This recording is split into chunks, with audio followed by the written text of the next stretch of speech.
All right, now I want to talk about helping hurting job hunters and career changers. And specifically, I want to get into the topic of journaling and how this will help hurting job hunters and career changers. Now, to start out here, I'm not a mental health professional. My counseling practice is restricted to career counseling. So, for things beyond that, I would always recommend that you follow your manual protocol and procedures, whichever in your uh, instruction manuals and what you've been trained in with your facilities. And documentation, of course, is always very important. Now, what are some of the emotional effects of unemployment or a bad job match? There's anger and depression, low self-esteem, lost friendships, social isolation. In other words, they're all alone.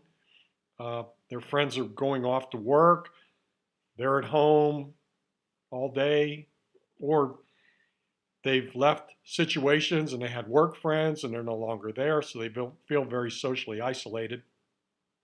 There's an inability to accept rejection.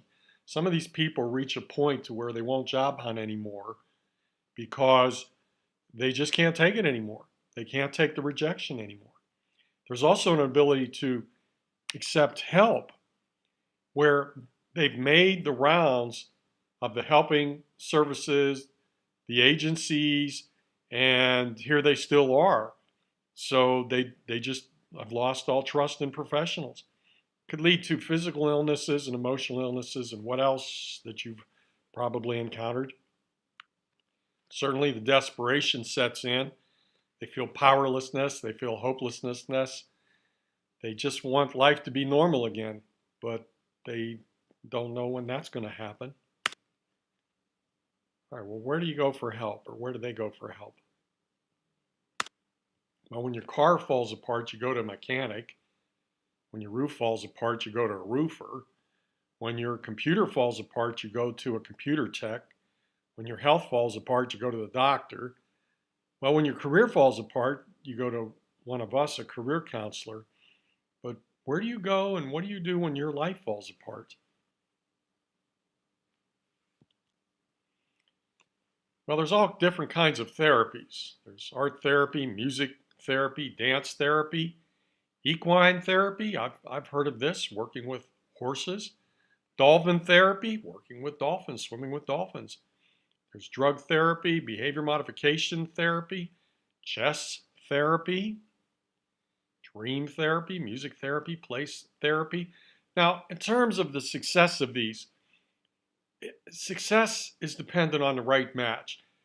Whether therapy is successful with the individual, it is so individualized. What might work with something or someone might not work with someone else.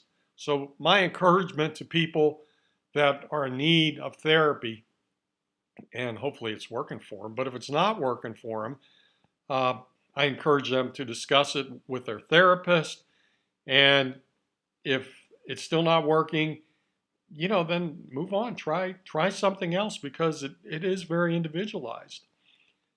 All right. So anyway, we're not talking so much about all the therapies, but we're talking about one in particular here, writing therapy, which I am a proponent of.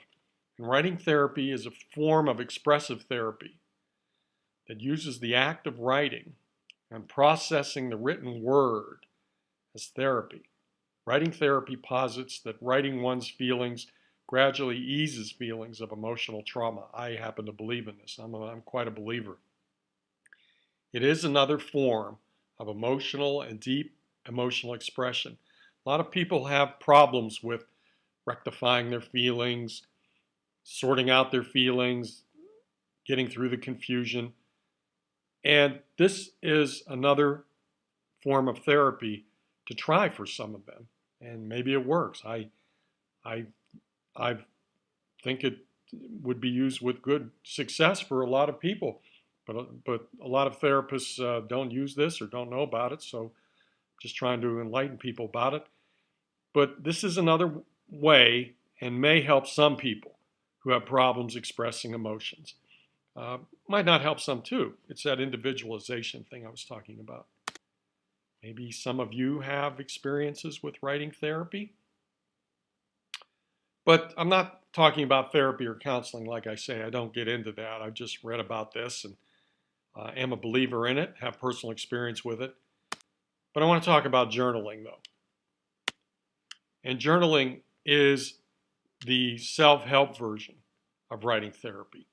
It's the oldest and most widely practiced form of self-help through writing is that of keeping a personal journal or a diary, as distinct from a diary or calendar of daily appointments in which the writer records their most meaningful thoughts and feelings. So this is just not keeping a diary like a day timer or a Microsoft Outlook of your calendar and appointments. This is writing out your thoughts and feelings. And have you done this? And do you know others have do this and the results? Now, I want to get specific to my field here. There has been some studies done with journaling and job loss. So we have Dr. Al Siebert, and I've got my sources cited below. We have Dr. Al Siebert, who's an expert in resiliency, has done a lot of work on resiliency. There's two kinds of people in this world. There's resilient people who life comes at them hard and they can just keep going. And then there's vulnerable people.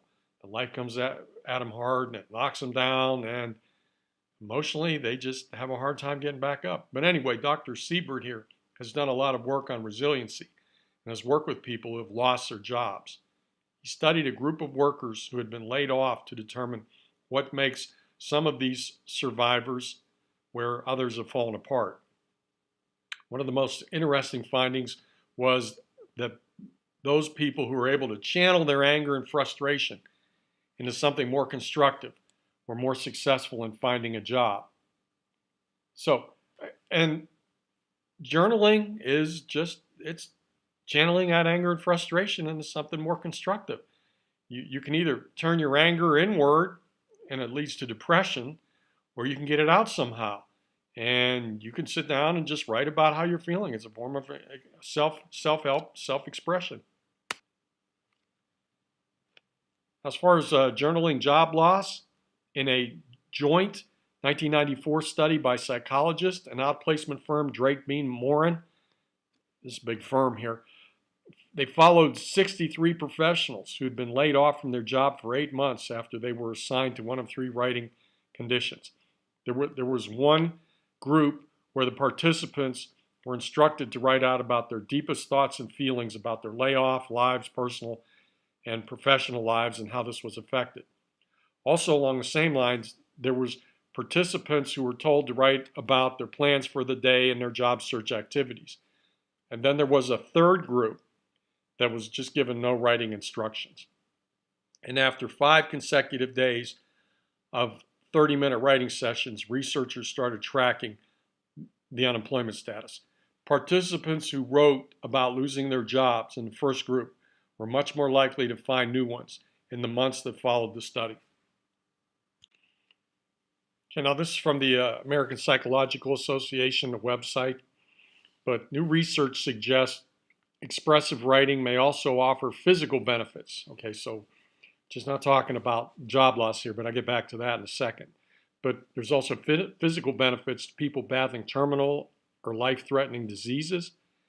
And studies done by Dr. Pennebaker and Dr. Smythe suggest that writing about emotions and stress can boost immune system functioning in patients with such illnesses as HIV/AIDS and asthma and arthritis.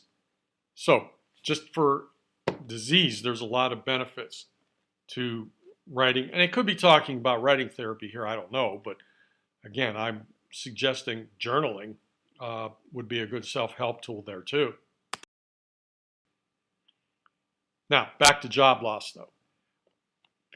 Dr. Pennebaker evaluated the effects of therapeutic writing on a group of 50 unemployed engineers.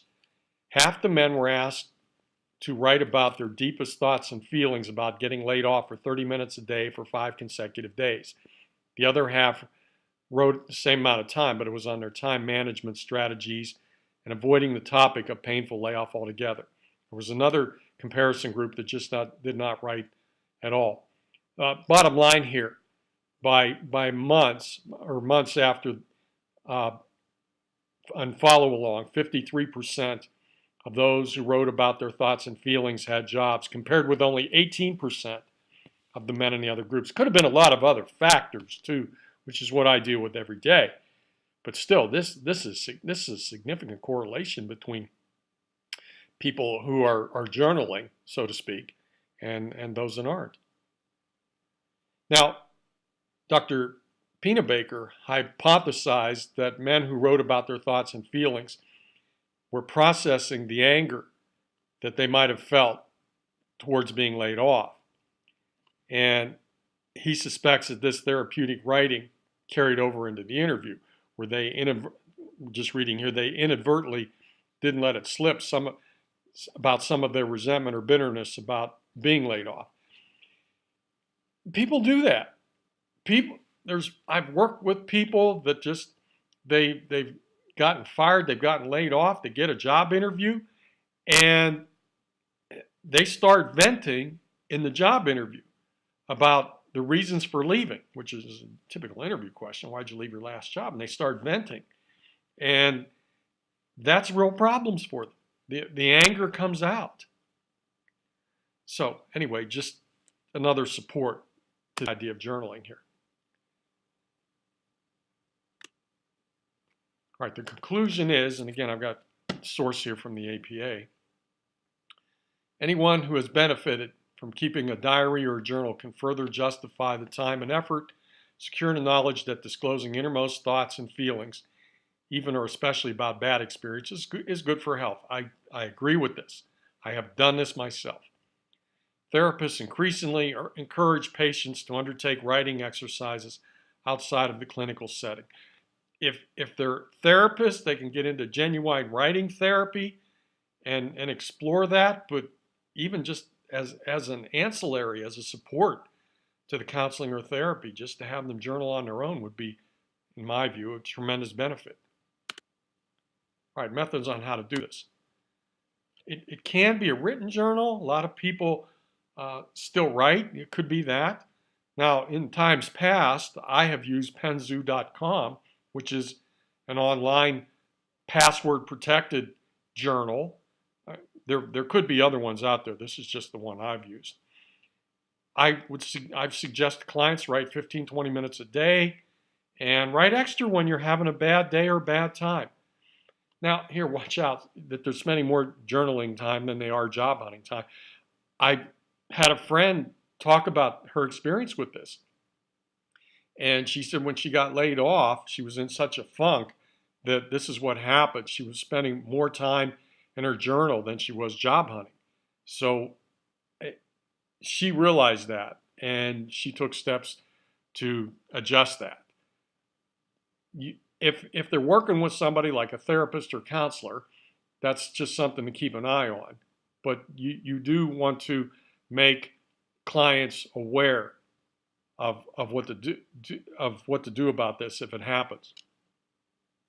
All right, just some examples of this. A good example, I had a lady come to me one time, just was dealing very poorly with the way that she was let go from the job and dealing very emotionally poorly with the job hunt, trying to get a new job.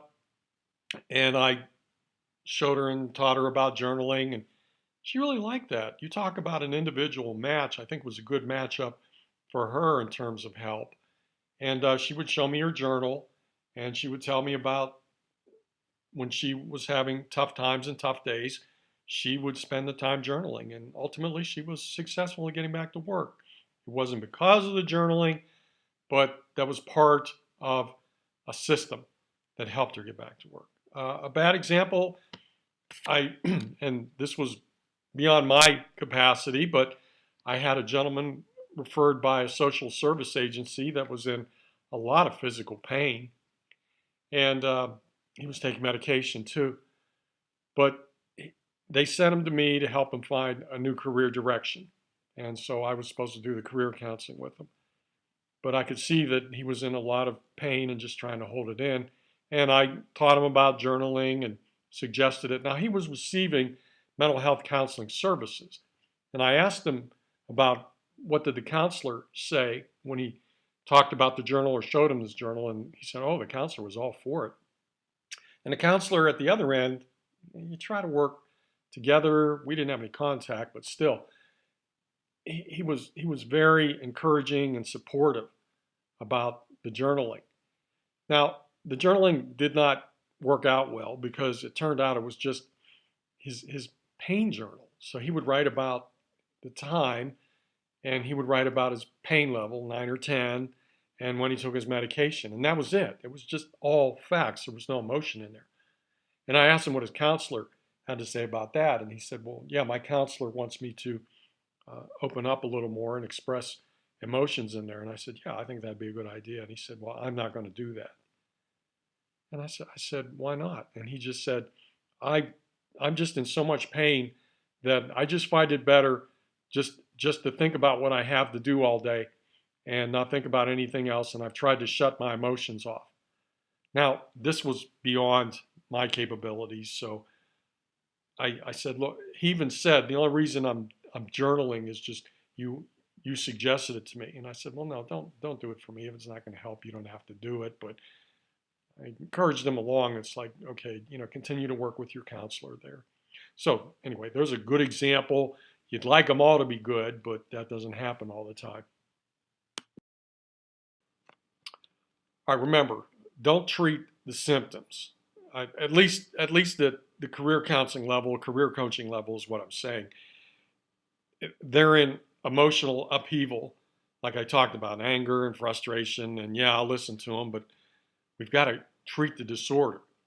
And the disorder is the unemployment or the career change process. Because when will they feel better? I'll tell you when they feel better. Well, first of all, the people I work with, I find it's not them, it's not their experience, it's not their training, it's not their education. It's most of them, not all of them, but most of them, it's the way they're going about their job hunt. And I explain that to them, and that knowledge right there seems to have a very powerful and emotional healing effect. They tell me it's like, well, I feel better just knowing it's not me, it's not my resume, it's just I'm not doing this right. Okay, but then they must act on that knowledge too, or it's not going to go anywhere. Now, journaling is a plan, and it gives them some degree of control. Remember what I said, a lot of them feel hopeless and powerless. This gives them some kind of degree of control back. Okay, whenever I feel like this, I need to go journal. So it does give them a plan, and it does give them some sense of empowerment. But ultimately, when will they feel better? They will feel better when they get back to work. I've seen many, many unemployed, depressed people, and as soon as they get a job offer and start their jobs, it just does wonders for them. So what we do is teach them proper techniques, certainly, but we support them and encourage them to keep going.